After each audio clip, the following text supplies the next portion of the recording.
Hello and welcome to the Heart Hook Home Video Crochet Podcast. My name is Ashley. I am your host and I am the crochet pattern designer and crochet blogger behind hearthookhome.com. I have some new updates to share with you and a couple new cardigans, or reworked cardigans I should say, in this episode, and we are going to have a lot of fun. Here in a little bit, as soon as I'm done with this podcast, I'm going to run to the park and get new photos of this, the velvet cardigan, which is absolutely divine. I'm going to show you more of this here in a little bit, and then also share with you the Elizabeth cardigan that has recently been reworked. So the Elizabeth cardigan and the velvet cardigan, these are both patterns that I have had available for I don't know, maybe 3 to 4 years, something like that. And they both needed reworked or to be freshened up, I suppose, with new pictures, etc. So yeah, that's what we're doing. We are reworking, we are changing things, we're updating things, making sure that everything is very streamlined in the same method that I do all of my other patterns nowadays.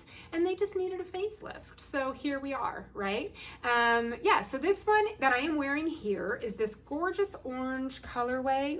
This gorgeous orange colorway is the Mango from the Premier Parfait Chunky Yarns. So this original pattern, I used a velvet yarn, and I believe it was burnout velvet, which is a size 5. So this one is actually a size 6, which means that the fabric itself is a little bit denser. I used the same hook size and I was able to meet gauge. So I went ahead and continued as normal. This is the size medium, and it is intended to be slightly oversized because this is a very warm, extremely soft. Like, I wish you could touch it. It's just like velvet.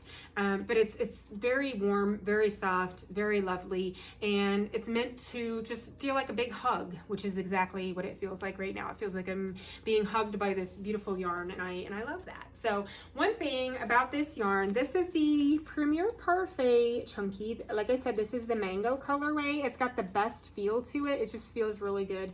A great way to do that in the stores, just rub it on your face a little bit, or right here, just to see how it would feel, you know, on your face next to your skin as you wear it, especially with a tank top like I've got on. You want to make sure that you're not going to be scratchy or uncomfortable, right? So I will say that this is pretty warm. I'm probably not going to be able to wear this for very long. It's a little bit warm in here, and then with this on, and I get to be talking and I get hot. So yeah, I probably won't model this for you too much longer, since I have to go to the park here in a little bit and model it again, but I do love it, and I hope that you love it as well. This is one that the pattern itself didn't need to be updated. The pattern was good. I didn't need to change anything too much, just some formatting on the pattern itself, etc. What I have done in this one is it's got these scooped fronts here, which I love the way that this turns out. There is a unique way to do the edging on this one so that it is swoopy like this, and I think it turned out really nice. I really like the way that this looks. So all I need to do is get that pattern just one more once over, make sure that everything is complete, and update those photos, etc. So I am going to change my cardigans on my mannequin, right? So this is the Elizabeth.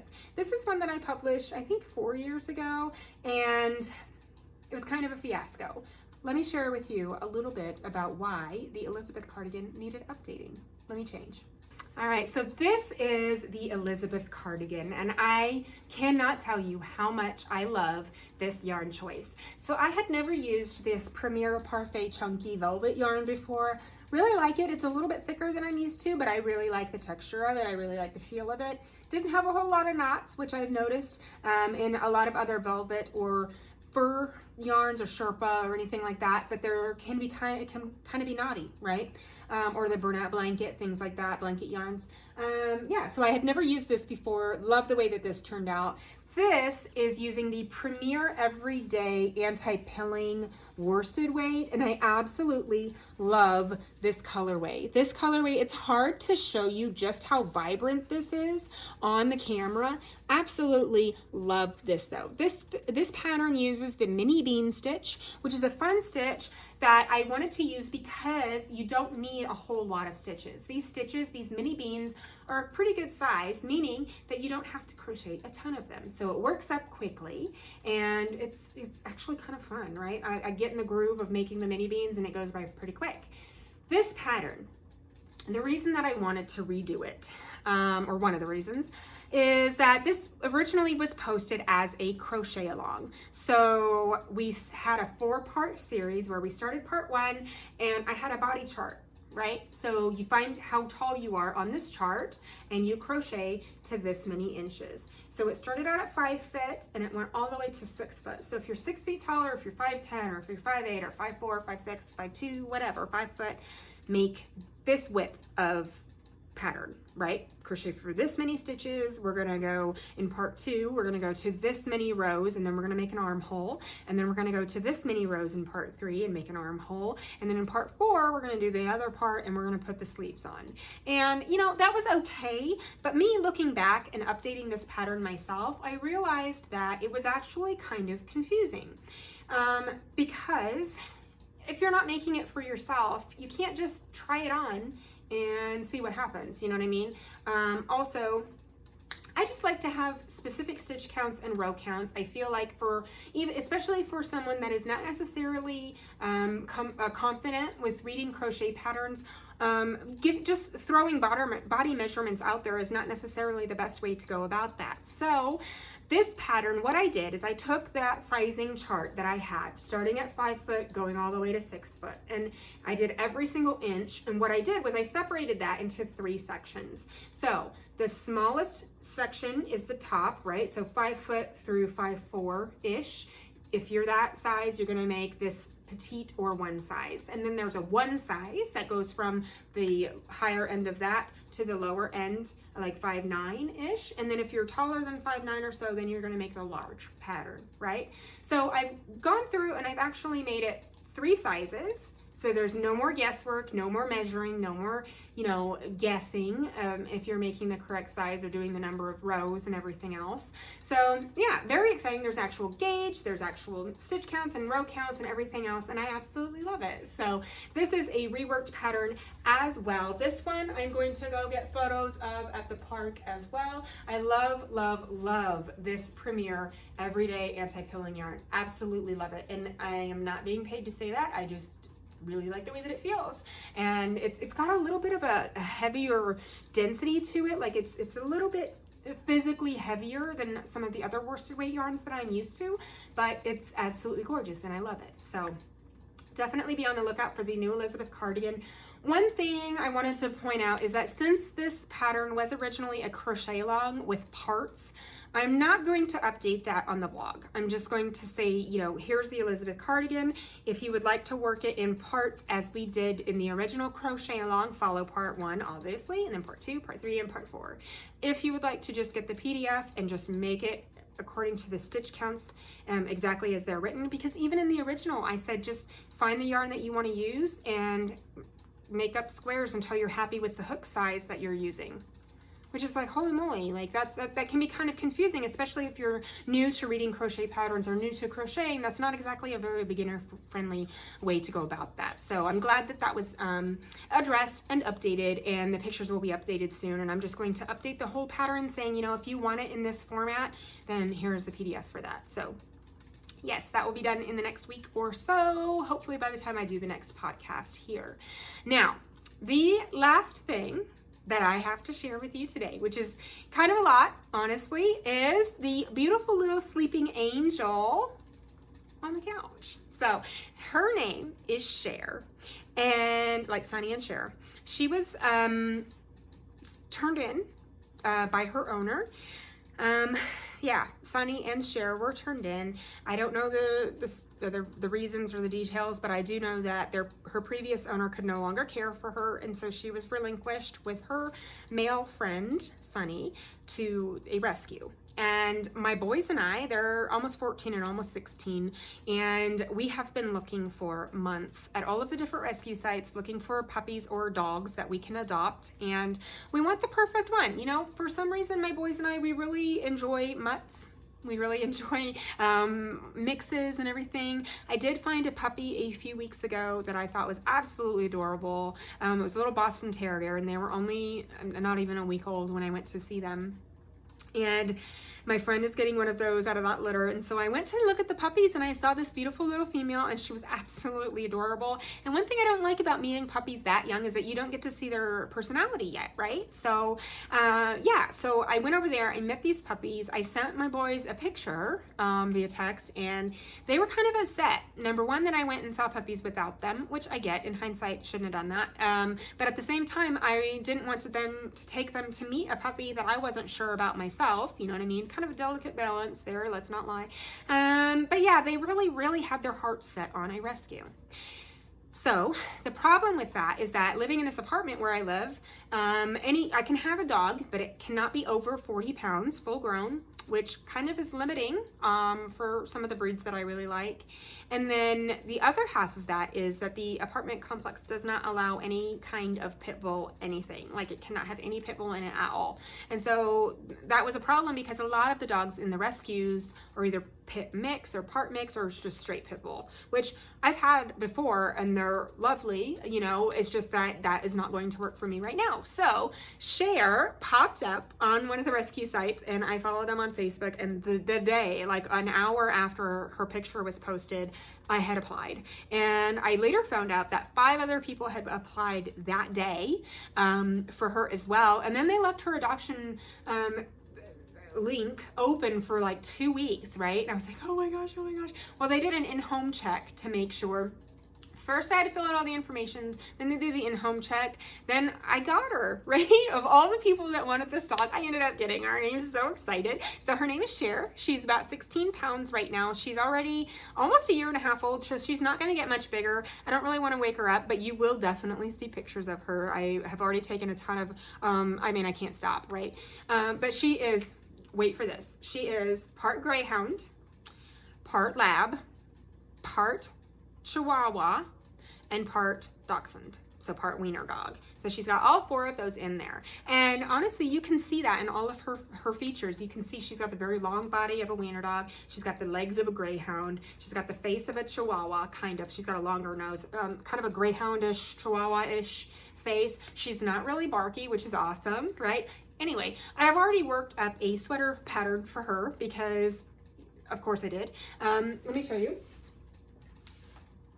This is the new pattern that I am working up for Cher. And I decided to leave her name Cher, number one, because she's already a year and a half old. I don't want to have to rename her or make her learn a new name. And number two, Cher, like in mon cher in French, means my love. So I've been calling her Cher mon cher. And yeah, I don't know. I'm very weird about my puppy and nicknames. So this is the new pattern that I have working up for her. Looks like kind of like one of those masks, you know, like a ski mask.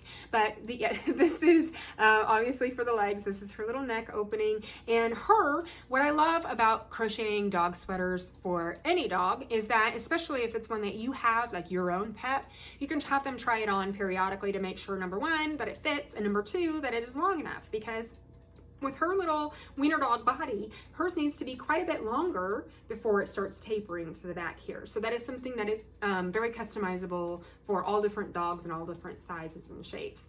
This stitch that I'm using is the small triangle stitch. This is the same stitch that I used when I made my color block sweater that I just put out in January of 2022. So this is an absolutely lovely yarn. This is a size 3 yarn. I don't remember exactly what I'm using, but it's got that great poopy color. I love that baby poop color, right? I know, weird, but absolutely love this color. Love it on her. She's got a great brindle color on her. She kind of looks black over there, but she's mainly a brownish with black brindle speckled in, and I love that, right? I've only heard her bark like 3 times total, and I love that too, especially being here in the apartment. We haven't had any accidents, anything like that. She has met my boyfriend's dog, and they get along really well. So I don't know, I'm just in puppy heaven over here, and I keep thinking, you know, I just published the houndstooth vest the other day, and I'm thinking maybe she needs her own houndstooth vest. And maybe she needs her own Elizabeth, and maybe she needs her own velvet cardigan, and maybe she needs her own everything, you know? Like, I could make all of the patterns for her. So I keep brainstorming different things that I could make for her. I did go through my stash of, I have a gift closet. I don't know if you have a gift closet, but when I make things and I don't necessarily have an intended recipient for that crocheted make, I put it in my gift closet. It's in Rubbermaid totes in my actual closet. And so there's baby blankets in there, there's leg warmers in there, there's gloves in there, there's beanies in there, tons of beanies. There's a lot of shawls, a lot of wraps, basically anything that I make that I'm not exactly sure who I'm going to give it to yet or if I'm going to keep it myself. Those are excellent ways, or that is an excellent way to, when you find out, oh my gosh, I have a baby shower this weekend, like tomorrow. Let me go to my gift closet and find something that it would be appropriate to gift to this new baby or this new mom or this, you know, somebody's birthday or whatever. So her and I, yesterday, we went through my gift closet and I had my alpine stitch blanket that has not been gifted to anyone yet. And I'll share a link to it in the description. But pulled that out and she smelled it and it seemed like she really liked it. So she has confiscated that. Let me show you. It's on the floor over here. So this is the Alpine Stitch baby blanket. Let me hold this up for you to see. And yeah, I absolutely do love this pattern. I like the way that it's worked up. I just do not like the color choices that I used. I feel like, I don't know, the gray and the purple, it's just a little bit too similar for me. I wish I had used a better contrasting set of colors, but it is pretty and I love this pattern. It's just a baby blanket that I had not gifted to anyone yet, so she has confiscated it. And yeah. So I'm going to be getting some very cute pictures of her so that you can see. As soon as I finish the sweater, I'll get a picture of her and I'll introduce her to all of you on the Facebook page. And I'm very excited about that. So definitely excited about all of these new dog patterns I have in the works, or mentally in the works anyway. I'm compiling a list of things that I want to do. As you may know, in 2023, the new series that I have planned is going to be donation series. So 1 month I'm going to do like beanie hats that are really quick to work up for the homeless shelter or for a women's shelter, or domestic, you know, domestic violence assistance, things like that. And then a twiddle muff for Alzheimer's patients. I'm going to do a walker organizer for a walking assistance. And then I was going to do an IV cover so that if you're in the hospital, like my own son, who's the one that's 16 or about to be 16, he's had his 3 open heart surgeries and other, you know, procedures and things throughout his life. And even when he wasn't a baby, it's not really about the babies. It's just anyone that has an IV anywhere. It's really easy to snag it on anything. And I know that they tape it down, but just having a little cuff that you can put over your arm, it helps a lot, you know, believe it or not, you know. And then, yeah, I'm just going to I have my NICU beanie that I'm going to do a video tutorial for. I've got a lot of things that I'm working on as far as this donation series goes. And I'm kind of thinking that I should start a dog series as well, because I'm thinking of like a mat that goes under their dog food and water dish. And then I'm going to do a dog leash, obviously, you know, test it out before you take your dog out on it, because I don't want anyone losing their babies. But yeah, dog leash. I'm gonna do various different sweaters. I was thinking about leg warmers, like literally like 4 little leg warmers when it's not super cold, but it's cold, you know what I mean? Or a little chill. Dog poop bag holder. I do have one of those already, but I was going to do a video tutorial for that because I need another one now that I have her. So all of these dog patterns, she needs, I don't know if she wants it, but she's gonna get it. A new blanket, so like a car blanket for her. With her having the Chihuahua in her, even though it's only 25% or whatever, she does kind of get cold easily, I've noticed. She kind of tremors just a little bit, so that's something I want to have her own little blanket for the car if she wants to burrow under that while we're riding in the car. Yeah, all kinds of things. And I might make her a little headband with some antlers on it for Christmas, because she's the perfect coloring for a reindeer. Yeah, so it's going to be awesome. I've got a lot of awesome new things coming out in the very near future. I also have a new scarf pattern that I'm going to be publishing in the next week or so, and an entire new set of patterns. So in this new set, there's a beanie, there's an ear warmer, so you can swap it out if your you know, weather's a little warmer, an infinity scarf, fingerless gloves, and a coffee cup koozie. And I can't remember if I did boot cuffs or not, but there's a lot included in this new set that I have coming out very soon.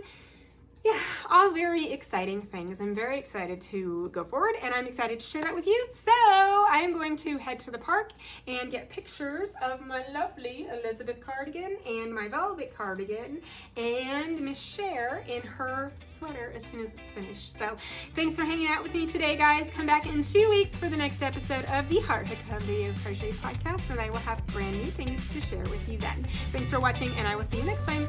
Bye.